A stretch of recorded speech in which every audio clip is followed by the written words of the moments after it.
What's poppin', DMS? It's your girl Grace. And Sophie. Back with our third broadcast.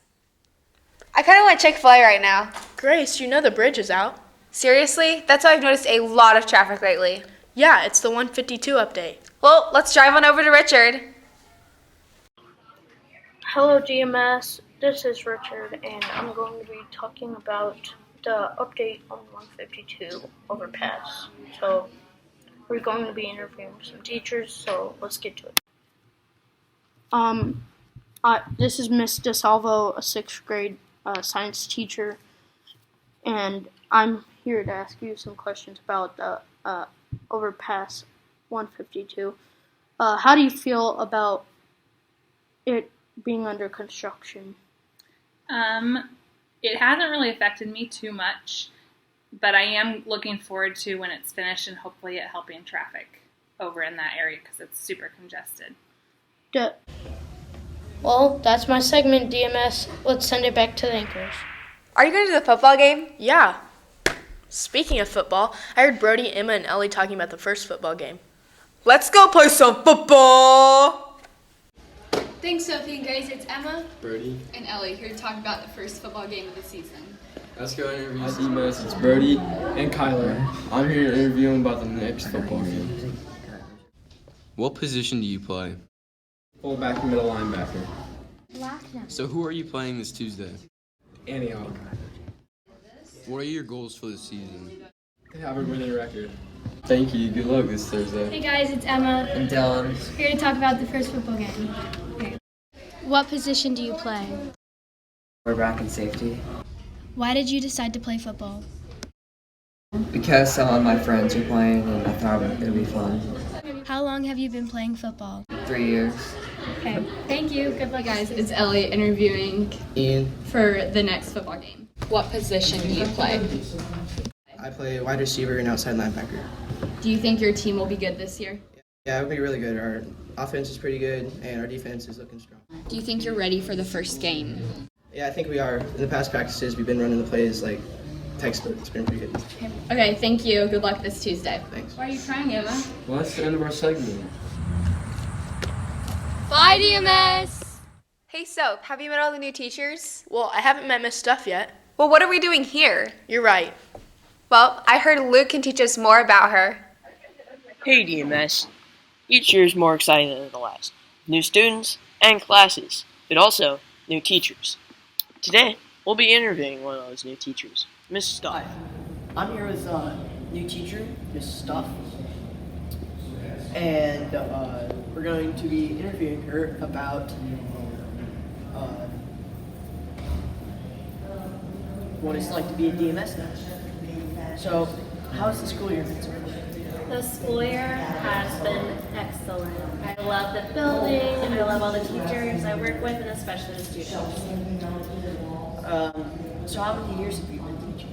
Oh my goodness. I think I started like in January, so it's in the middle of the year, but I think this is like 9.5-ish year, so almost 10. Okay. Where were you last year? Last year and every year before, I've been over at Heritage Middle School, not too far away. So what's your favorite thing to do in your free time? In my free time, I do have a little bit of a guilty pleasure. Do you watch reality television? Not really. Oh man, the show Big Brother is kind of my jam. And so what have you taught in the past? So in the past, I have taught so many different classes. I have co-taught with a lot of really incredible teachers, so that can be in biology classes, science classes, ELA classes, math classes, crazy amount of classes. But my favorite class I've ever taught was probably my social skills class, because I found it to be a very interesting subject, and you can really do whatever you want with the topic. Okay. Well, you're not DMS. That was Miss Stuff. Now you know more about Miss Stuff. Make sure to say hi to her in the halls. Salute, signing off for the DMS broadcast. Hey Grace, are you doing intramurals? No, I haven't really heard anything. Well, Thomas and Owen know more about it. Thomas here. I'm about to go to Mr. Willis to do an interview about intramural sports. So Mr. Willis, can you tell me what the options for the interviews are this year? Our intramural sports this year will be always dodgeball is our most popular always. We'll do 3-on-3 basketball, volleyball. We will do some handis. We will probably do pickleball. We'll probably try to give some outdoor opportunities since our indoor opportunities will be a little bit more limited this year due to volleyball practicing here. So we'll probably try to do like a kickball and a disc golf as well. Do these intramurals cost anything to get into, or are they absolutely free? Intramurals are always free. All you need to do is make sure that when we talk about them at lunch or on the announcements that you get signed up. Okay. When does each one start? So when we get back after Labor Day, when we get into September, we will look at starting to offer some of those outdoor intramurals. Like I said, with volleyball practicing here this year, it ties up our gym space a little bit more. It will be October before we can get into any indoor intramurals like dodgeball and basketball. Now, other than the ones you've already listed, are any new intramurals coming this year? Or we have had the disc golf equipment for a little while. We have never had that as a full-fledged intramural, so that would be something that we're hoping we can drum up enough interest to actually offer this year. We've tried it in the past, but just haven't had enough people interested to actually get out and do it. Okay. Do the intramurals have tryouts, and if so, which ones do they have? There aren't any tryouts. Basically, as long as we have enough interest, we'll do it. People can sign individuals or teams, so it just kind of depends on the sport. But no, everybody is welcome to participate. There's absolutely no tryouts. And how would you go about creating a team for, like, let's just say dodgeball? How would you go about doing that? Typically, we talk about it and kind of announce it at lunch. So it seems like generally that's when people kind of start talking about who's going to be on what team. But it kind of takes place throughout the school day. Then they go to the website and they would sign up everybody under a certain team name. But not everybody can find enough people for a team. So sometimes people sign up by themselves or sign up 2 people at a time. And then we would take those people and we can combine them into teams as well. Are the intramurals grade restricted? No, they're not. The way we do it right now, everybody is open for everything. Sometimes when we get into some sports, we will separate and try to play 6th grade against 6th grade a little bit more. But most of the time now, it's kind of just open and everybody plays against everybody. Okay. What do you expect to see from the students participating in intramurals? Well, we just expect that they get signed up. They let their parents know that they're staying after school. They let their parents know that they'll need a ride home a little bit later. And that when they're there, that they have fun. They have a good time with their friends, but they also make sure that they're following all the school rules and doing what they should do and representing themselves well. Okay, thank you. Yep, that'll be all. Guys. DMS, hope you learned something new about intramural sports, and I'll see you next time. What's 2 + 2? 5? No, Sophie. I should probably just go ask Eric. Yeah, I think that sounds about right. I heard he knows all about the trivia from the Scholar Bowl. Hey, Miss, it's Eric here. We have a club at our school that not many people know about, Scholars Bowl. Mrs. Myers is sponsor. Now we're going to go interview her for more information. What is Scholars Bowl?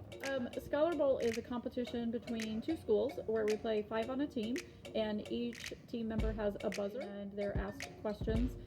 Could be math calculation, it could be a history question, it could be pop culture. If a team member thinks that they know the answer, then they buzz in and give the answer, and we get points for that. Who can participate? 7th and 8th grade, we can have up to 10 on each of those rosters. We like to cap it at around 7 or 8 if possible. When the season starts? Our season actually, we'll start practicing in October, but our season will run, our first competition will be the last week of January through the end of February. How many schools participate, would you say? I think last year, it seems like there were maybe 10 to 12 in the greater Kansas City area. Is there anything else you'd like the students watching? It's a great competition. It's a great thing for students to do, and if you are interested, we'll be contacting who we kind of worked with last year, but if anybody else is interested, just let myself or Ms. Shevlin know. Hope you learn more about Scholars Bowl. And if you are interested or need more information, you can ask Mrs. Meyer or Ms. Shevlin. This is Eric signing off for the DMS broadcast. Sophie, what are you doing? I'm making origami. Cameron, Grady, can you come help her? Hi DMS, it's Grady and Cameron, and we're doing origami competition to see which grade is best at origami. What's your name? What's your name? Kira. What's your name? Richard. Round 1. First round, penguins. Third place, 8th grade. Second place, 7th grade.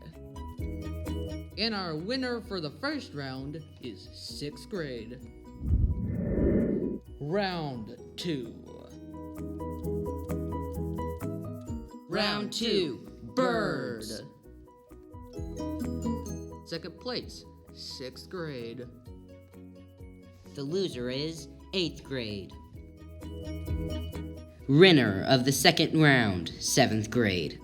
That was our segment, DMS. Now see you later. Well, that's all we have for you today, DMS. Have a good weekend. Bye, DMS.